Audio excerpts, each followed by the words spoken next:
Hey everyone, welcome to another video for GrowGreenandGrew.com. Today's video segment, we're going to go over testing pH and what it means for your water and your plants and everything like that.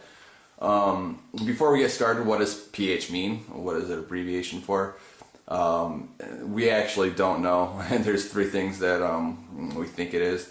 The most common one is potential hydrogen, and two other ones are potential hydronium or power of hydronium.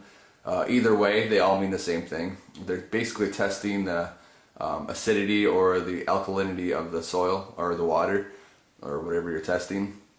So with that said, 0 to 7 would be acidic, 7 would be neutral, and then 7 to 14 would be alkaline, or it'd be basic. So 0 to 14 is the whole scale itself. Now there's different companies that make pH up and down and pH kits, pH testers. There's litmus paper, there's pH paper. All of them are good ways. To be completely honest, get a meter. It's a lot easier. You don't have to mess with just testing and everything like that. You just put it in and it's ready to go. Usually, the only downside to having a meter is you might have to recalibrate it. That's usually like once a month anyway, and just test it periodically to make sure it's on point. If it is, then there's no reason to recalibrate it. But anyway, we're gonna go ahead and show you how to test it with the General Hydroponic solution, which is this right here. You put 3 drops into a vial like this, but first you put your water in. So you go ahead and fill it halfway, is what they say, about halfway. Kind of like that, and then just throw 3 drops of water in it, and then see what color it turns. They give you a kit, like a little guide to show you, what colors mean what. They actually give you a separate one, but the bottle has it as well. So if it's like really blue to 8.5, and then it goes all the way down to basically red. And then when you go to do it, just give it a little shake. You can see it's green. So that would lead us like around the 7 range, which is neutral, but we want it to be about 6.5 for soil, and then for hydro growers you want 5.8. So why do you want the pH to be like that? Well, pH basically lets nutrients in and out. If you have an imbalance of pH, you can have a nutrient lockout.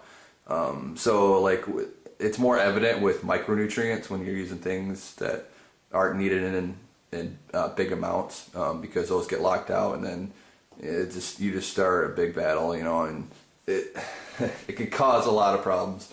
So you want to stay relatively close in the same range. You don't want to go 6 one day, 7 one day, 5 the other day, 8 the next day. You want to have it like 6.5, 6.3, 6.5, you want to keep it within the same area, because if not, then you're going to fluctuate, you're going to lock things out, and then once one thing gets locked out, another thing can get locked out, and then you think you have a deficiency, but you really don't, you have a lockout.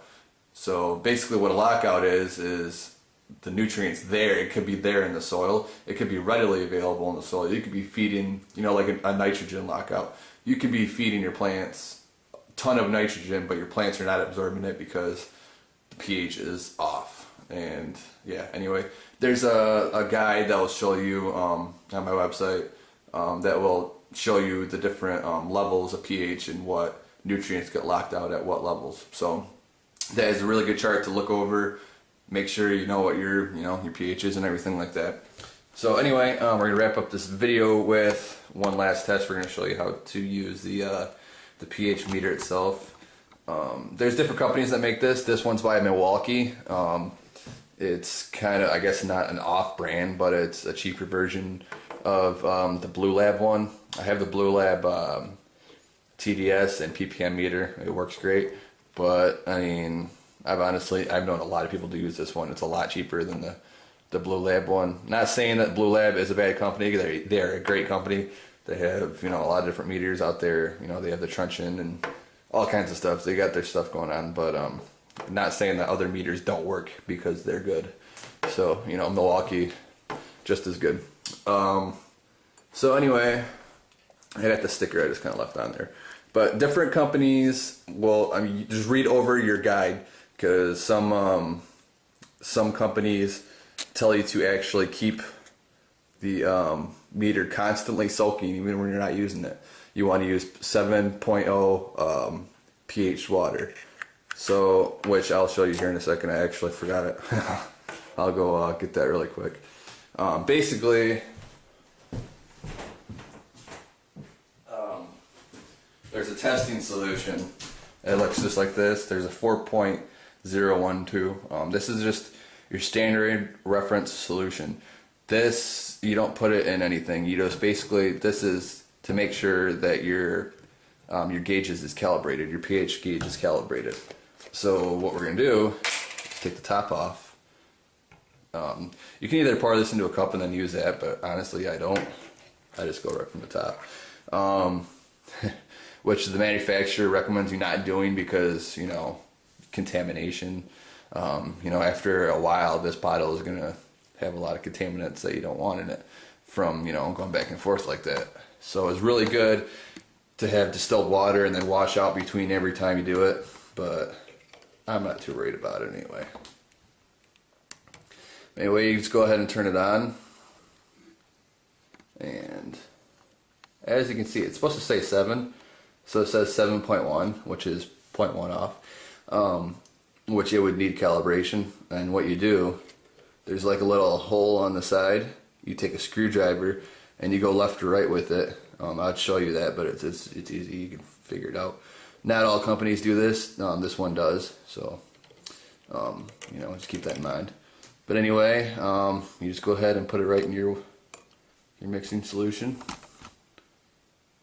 or whatever solution you're using. And you remember earlier when we did the test with the strips, it was about 7. So it's sitting at about 7.2, 7.1. Like I said, it's not 100% calibrated. It's 0.1 off, but you know, so it's either 7.3 or 7.1, you know, whatever. So yeah, with that said, just make sure you read over your instruction manuals and everything like that. This meter, it says to make sure and not remove it from the water like while it's still on. So make sure, like, when you put the meter in, it's off before you put it in. Turn it on, read your level, turn it back off, and then remove it from the water. Do not remove it from the water while the meter is still on and turn it off. That's what, it gets messed up and uncalibrated and everything like that. So not all companies do that. This one does. You know, just read the directions before you go ahead and mess your meter up, you know. So anyway, I hope this video helped you guys out in understanding pH a little bit and the importance of it. It's often very overlooked. People usually think, oh, I'm, you know, a soil grower, I don't need to do that. Now there's other things I need to talk about with pH, but I'll go over it in another video. There's things like buffering agents and everything like that, and pH perfect. Some lines do pH perfect, but we'll go over that later. But anyway, I hope this video helped you guys out understanding what pH is and everything like that. So anyway, stay tuned for more. As always, take it easy, guys. Peace.